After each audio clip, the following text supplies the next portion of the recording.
Operation tiger राबविण्यात आलेले काय खरोखर लोकशाहीमध्ये घोडा बाजार टाळण्याकरता आपल्या घटनेमध्ये काही महत्वाचे बदल करण्यात आले होते. त्यातलं एक परिशिष्ट 10, ज्या योगे एखाद्या पक्षाच्या तिकिटावरती व नावावरती लोकप्रतिनिधी जर निवडून येत असतील तर त्यांनी इकडून तिकडून पळू नये याकरता काही विशिष्ट तरतूद करण्यात आली होती. विशेषतः घोडा बाजार टाळण्याकरता कुठल्याही निवडून आलेल्या लोकप्रतिनिधीला दुसऱ्या पक्षात सामील होता येत नव्हतं. परंतु याला अपवाद म्हणजे जर 2/3 पेक्षा जास्त निवडून आलेले प्रतिनिधी एका दुसऱ्या राजकीय पक्षात जर सामील होत असतील तर अपात्रता होत नाही. म्हणजेच 10व्या परिशिष्टाचा उद्देश पूर्णपणे सफल होत नाही.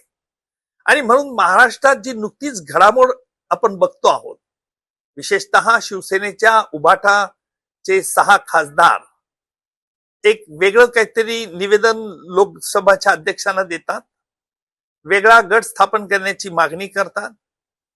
लोकसभेच्या अध्यक्षांनी यावरती काय निर्णय घेतला हे गुलदस्त्यात आहे.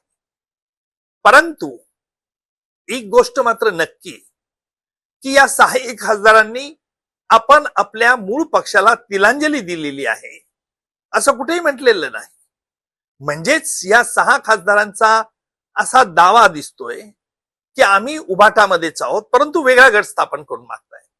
आता वेगळा गट स्थापन करून मागतायत, मग एकूण उभाटाचे जे 9 खासदार आलेले आहेत, निवडून आलेले आहेत तिकिटावरती, त्यातील 6 खासदार एका बाजूला, 3 खासदार उभाटा एका बाजूला, मग यांच्यातील व्हीप कोणाचा लागू होईल?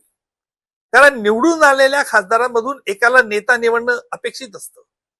मग हा नेता निवडायचा म्हणजे व्हीप काढण्याचा अधिकार पक्ष नेतृत्वाला आहे का निवडून आलेल्या लोकप्रतिनिधींना? आतापर्यंत मला यावरती कुठेही स्पष्ट कायद्याचा विद्यार्थी म्हणून कुठेही निर्णय बघायला मिळाला नाही. परंतु साधारणतः जर पक्ष नेतृत्वाकडे अधिकार असेल तर मग लोकप्रतिनिधींनी नेता निवडायचा नाही का, हा एक प्रश्न आहे. आणि म्हणून ह्या 6 खासदारांनी लोकसभेच्या अध्यक्षांना काय मागणी केलेली आहे? त्यांनी नेता निवडण्याची मागणी करून जसे निवडलेला आहे का? लोकसभेच्या अध्यक्षांनी त्याला परवानगी दिली आहे का? आणि म्हणजे व्हीप कोणाचा लागू होईल हा महत्वाचा आहे.